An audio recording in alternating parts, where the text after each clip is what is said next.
My source tonight, Academy Award winning filmmaker Michael Moore, who has documented nationwide protests and has also been a part of them himself. And Michael, it's great to have you back on the show. I just wonder, as we've been covering this, and you really saw it, hit a high point today at universities all across the United States from coast to coast. How do you think that these schools should be approaching these protests? In the opposite way that most of them are doing it.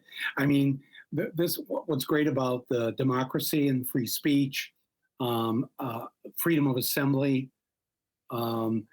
freedom of not having a state religion. This is what those who came here, the white people who came here, are wanting to escape that.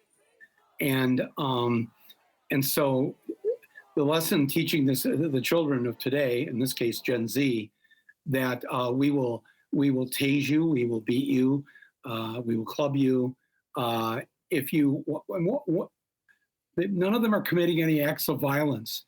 None of them are destroying the university. The worst, maybe in some people's minds, they're doing is holding signs that say "Free Palestine," or from the river to the sea. This is the one that's constantly being thrown out there. Oh, look at this!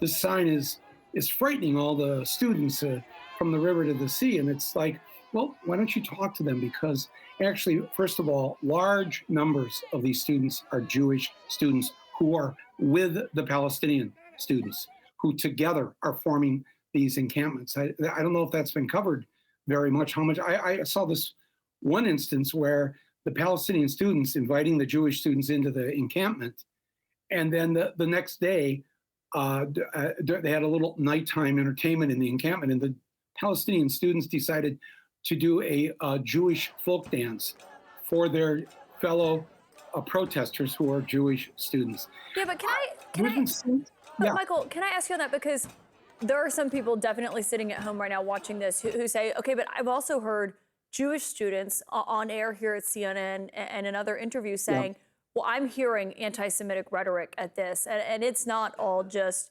a kind of kumbaya thing, that there are moments where Jewish students have said they felt harassed, they felt unsafe on campus going to class. I mean, I think that's the question of where is the line in, yes, it's some schools like Yale where we've seen a Jewish student who wrote for CNN today saying he was sitting in with a pro-Palestinian protester, but where's the line between protesting and free speech, but also Jewish students feeling safe going to class? Right. Well, first of all, the protesters who are there supporting the Palestinian people and their right to be free, I would guess probably 98% of them are not saying anything that's anti-Semitic because they don't believe in anti-Semitism, in part because the Palestinian people are Semites. So to be anti-Semitic would be if you speak against Jewish people, and yes, anti-Semitism is, I think, one of the most horrific things. The way people have behaved. Jews have been suffering as victims of this for 5,000 plus years, and everybody needs to stand up against that and fight it and speak against it. But what's going on, and I noticed that there was a report, I think I read in the LA Times today, and also on ABC News, where they were interviewing students saying they were being harassed and the Hamas flags are flying. And ABC and the LA Times did their own investigation, trying to find at these college demonstrations one Hamas flag that the protesters were carrying, and there were none. This is all a made-up thing, just like I said, the river to the sea. Can I just read? This is from the charter of the Likud party. That's the right-wing party that Netanyahu is the head of. 1977. I'm reading direct quote from the charter of the Likud right-wing Israeli party, and it says the following: "The right of the Jewish people to the land of Israel is eternal and indisputable. Between the sea and the Jordan, there will only be Israeli sovereignty." That's their own charter, the Likud party.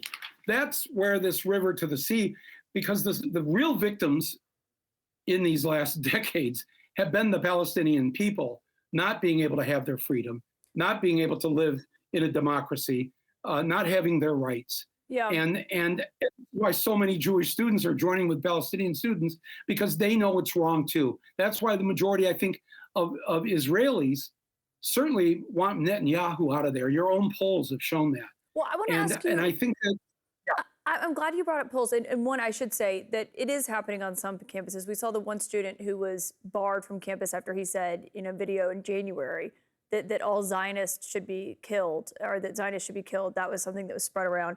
And I understand, obviously, it's complicated, and schools clearly are grappling with how to handle this. yeah, We're and he's a canceling. that kid's a knucklehead, and he's now apologized for it. I've been to Giant Stadium, where I can't tell you how many times I've had to listen to white people shouting using negative words about black players, using those epithets. Mhm. Does that mean all football players are one thing or the other, or white people are? Well, we know there's enough of them. Bad stuff is said in this country constantly because we have had a historic problem with bigotry, with racism, with all kinds of bad things said about minority groups, and Yeah. including and especially against Jews. And that is not allowed. And all the organizers of all these demonstrations, I've talked to a lot of them. They've been in touch with me, and I have to tell you, they are the salt of the earth. They are kind and generous. They want to work with Jews. They want to live in peace. Yeah. They do not And support what Michael, Hamas did on and October 7th. exactly. I mean, capturing the nuance here and the complex nature of this is one thing. But you brought up a poll about Israel's leadership, but you're wearing a Michigan hat right now. One, I won't hold you against that because I'm an Alabama fan, as you know. But two, there is a Sorry, CNN our poll. apologies. There's a CNN poll that showed today 81% of voters who are under the age of 35 disapprove of how President Biden has been handling this war. I mean, we're seeing it on campuses. There is a question of what we're going to see in November. I wonder what you think he should be doing differently to change those numbers. Thank you for asking that question, Caitlin. This is why I was when I got the call asking if I'd like to come on tonight, I really was coming on. I know we're speaking to millions of people, but I'd like to speak to one particular individual, and that is President Biden.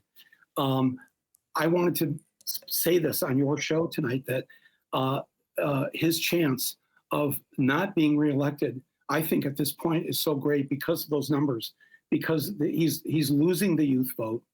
He's lost the Arab American vote in Michigan. So even Michelle Goldberg, in a column in the New York Times last month, said that you lose Michigan, you lose the election.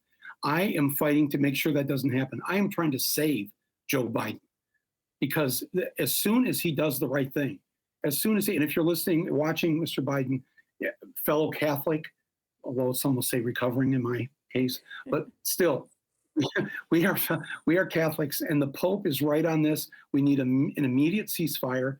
It is wrong. A mass slaughter of innocents, of children, of women, of the elderly is a sin. It is absolutely against what we believe in. I know you know that too. I know that's why you're not really happy with what Netanyahu has done here. And you can stop the killing tonight.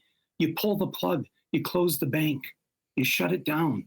Doesn't mean we're not going to support Israel, protect Israel, absolutely, all of that. But that's not what's going on here. It is a mass slaughter. It's madness, President Biden, and you know this. And I speak to you as a fellow seminarian to the Catholic priesthood. That's me. That this is wrong. This is not what we believe in. And I think, after World War II, we are all in the shadow of the Holocaust. We are all sons and daughters of that era.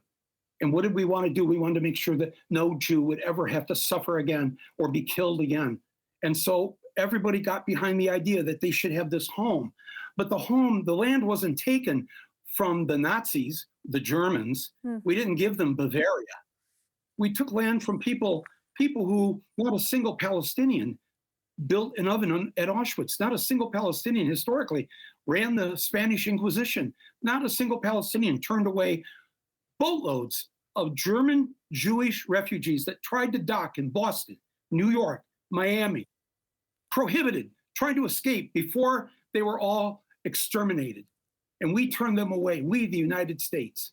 And I'm just saying, you're right to be, as you say, you care and you love the Jewish people, obviously, yes, but not this.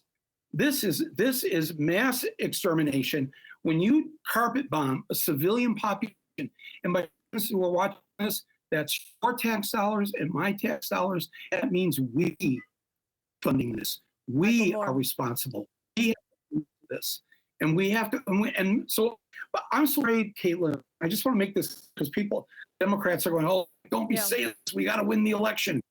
But we're going to lose the election. We're going to lose Michigan if we don't turn this around. If President Biden doesn't turn this around, that is going to do more to put Trump back in the White House. And I refuse to have Donald Trump back in the White House. So what are we all going to do?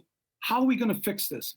There's a simple way right now to Michael try Moore. to bring back some of the young people. Yeah. And I know we're out of time. Thank you for letting me say that and speak directly to the president, who I hope is watching. You know, we love having you on. We'll have you back. Michael Moore, thank you for that. Okay. Thank you so much.